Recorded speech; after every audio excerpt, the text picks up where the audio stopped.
بسم الله الرحمن الرحيم هو الذي يريكم آياته وينزل لكم من السماء رزقا پارہ 24 سورة المومن رکوع 2 آیات نمبر 13 تا 16 آیات مذکورہ آیات نمبر 13 میں دلائل توحید اور تذکیر بآلاء اللہ کے اساس پر نعمتوں کا ذکر ہے، اور فرمایا کہ اللہ وہی ذات ہے جس نے آسمان سے تمہارے لیے رزق نازل کیا ہے، تمہارے لیے رزق بھیجتا ہے اور بارش بھیجتا ہے جس سے رزق پیدا ہوتی ہے۔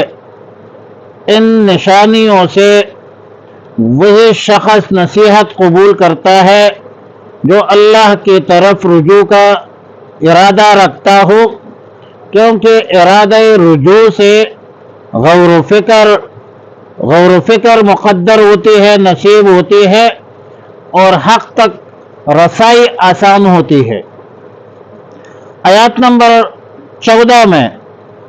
دلائل توحید، انعامات و احسانات کے بعد دعوی توحید کا ذکر ہے کہ جب دلائل توحید سے یہ معلوم ہو چکا ہے کہ اللہ رب العالمین کی ذات و صفات میں کوئی شریک نہیں، کوئی سہیم نہیں، تو تم لوگ پورے عالم انسانیت کو دعوت ہے کہ اللہ کے خالص اعتقاد کے ساتھ اللہ کو پکارو، توحید کے ساتھ پکارو، مسلمان ہو جاؤ۔ وَلَوْ كَرِهَ الْكَافِرُونَ، اگرچہ کافروں کو ناگوار ہو، لیکن ان کفار کے ناگوارے کا پرواہ مت کیجیے اور دعوت و تبلیغ، دعوت توحید کی جدوجہد جاری اور ساری رکھے۔ آیت نمبر 15 میں فرمایا رفیع الدرجات، درجات سے مراد بعض حضرات نے صفات مراد لیا ہے، جس کا معنی ہے رفیع الصفات، یعنی اللہ کی صفات، کمال صفات سب سے زیادہ رفیع الشان ہے۔ حافظ عماد الدین ابن کثیر رحمۃ اللہ علیہ آیات مذکورہ کو اپنے ظاہری معنی پر رکھ کر بیان فرماتے ہیں کہ اس سے مراد رفعت عرش عظیم کا بیان ہے کہ وہ تمام زمینوں اور آسمانوں پر حاوی ہے، اور اللہ رب العالمین جیسے کہ اللہ رب العالمین نے فرمایا کہ سورہ معارج میں فرمایا کہ من اللہ ذی المعارج تعرج الملائکۃ والروح الیہ فی یوم کان مقدارہ 50,000 سنۃ۔ ابن کثیر کی تحقیق اس آیت کے متعلق یہ بھی ہے کہ 50,000 سال کی مقدار اس مسافت کا بیان ہے جو 7ویں زمین تحت الثری سے عرش معلی تک ہے، اور اس کو سلف کی بڑی جماعت نے راجح قرار دیا ہے۔ بہت سارے علماء کرام کے نزدیک عرش الرحمن ایک سرخ یاقوت سے بنا ہے جس کا قطر اتنا بڑا ہے کہ وہ 50,000 سال کی مسافت پر ہے۔ اس طرح اس کا ارتفاع، اونچائی جو ہے وہ 7ویں زمین سے 50,000 سال کی مسافت پر ہے۔ بعض مفسرین کے نزدیک رفیع الدرجات کا معنی ہے رافع الدرجات، یعنی اللہ رب العالمین مومنین، متقین، مخلصین کے درجات کو بلند فرماتے ہیں، جیسا کہ قرآن کریم کی آیت ہے نرفع درجات من نشاء، اور جیسا کہ اللہ تعالی نے فرمایا نرفع درجات من نشاء۔ آیات نمبر 16 میں فرمایا کہ یوم ہم بارزون لا یخفی علی اللہ،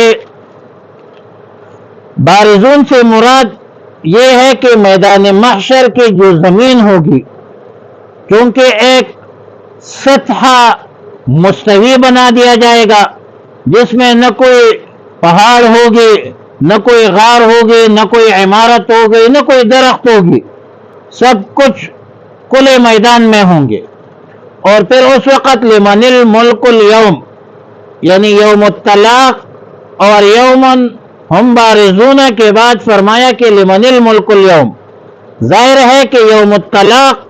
ملاقات اور اجتماع کا دن یہ نفخہ ثانیہ کے بعد ہوگا. اس طرح یوم ہم بارزون کا واقعہ بھی اس وقت ہوگا جب نفخہ ثانیہ کے بعد نئی زمین ایک مستوی سطح کی صورت میں بنا دیا جائے گا. سیدنا عبداللہ بن مسعود رضی اللہ تعالی عنہ فرماتے ہیں کہ تمام آدمی ایک صاف شفاف زمین پر جمع کی جائیں گے جس زمین پر کوئی گناہ نہیں ہوا ہوگا. اس وقت ایک منادی آواز دینے والے کو حکم ہوگا کہ یہ ندا کرو کہ لمن الملک اليوم یعنی آج کے دن مالک کون ہے. تو اس پر تمام مومنین کافرین ہی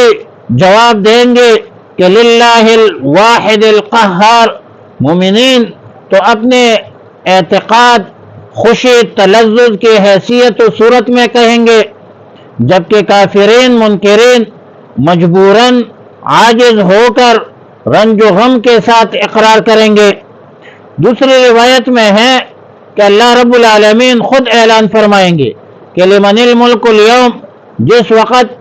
اللہ کے بغیر کوئی بھی نہیں ہوگا، سب مر جائیں گے، فرشتے اسرافیل جبرائیل سب لوگ جو ہے وہ مر جائیں گے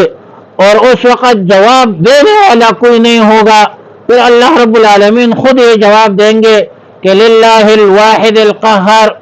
حسن بصری رحمۃ اللہ علیہ فرماتے ہیں کہ اس میں سوال و جواب دینے والا صرف اللہ ہی کی ذات ہوگی. یہی قول محمد ابن کعب قرظی کا ہے جس کی تائید ابو ہریرہ رضی اللہ تعالیٰ عنہ کی روایت سے، سیدنا عبداللہ ابن عمر رضی اللہ تعالیٰ عنہما کی روایت سے ہوتی ہے کہ بروز قیامت اللہ رب العالمین سارے زمینوں کو بائیں ہاتھ میں اور سارے آسمانوں کو دائیں ہاتھ میں لپیٹ کر اعلان فرمائیں گے، انا الملک این الجبارون این المتکبرون، میں ہی مالک ہوں، کہاں ہے وہ متکبرین، کہاں ہے وہ جبارین، کہاں ہے جو اپنے آپ کو بہت کچھ کہتے تھے دنیا میں، آج کون کہاں ہے؟ کوئی بندہ جواب نہیں دے سکے گا. فرمایا هو الذی، اللہ پاک وہ ذات ہے، یریکم دکھاتا ہے تمہیں آیات ہی اپنی نشانیاں، وینزل لکم اور نازل کرتا ہے تمہاری لیے، من السماء آسمان سے، الکبیر من السماء آسمان سے، رزقاً رزق، وما یتذکر اور نصیحت حاصل نہیں کرتا الا مگر وہ شخص ینیب جو رجوع کرتا ہے. فادعوا اللہ پس پکارو اللہ کو، مخلصین خالص کرتے ہوئے، لہو اس کے لیے، الدین عبادت کو، دین بمعنی عبادت ہے، ولو کرہ الکافرون یہ دعوت ہے، ولو کرہ الکافرون اگرچہ برا مانے کافر، کافروں کو ناگوار گزرے. رفیع الدرجات وہ اونچے درجوں والا ہے، ذو العرش عرش کا مالک ہے، یلقی الروح ڈالتا ہے روح کو، من امرہ اپنے حکم سے، علی من یشاء جس پر وہ چاہتا ہے، من عبادہ اپنے بندوں میں سے، لینذر تاکہ ڈرائے، یوم الطلاق ملاقات کے دن سے، یوم ہم بارزون جس دن وہ نکل کھڑے ہوں گے، لا یخفی علی اللہ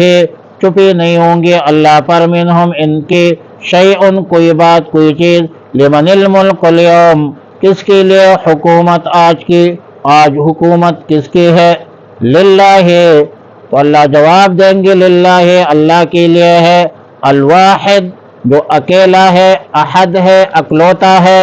القہار بڑا یکتا ہے. الواحد احد کا معنی ہے یکتا ہے، القہار جو بڑا غالب ہے.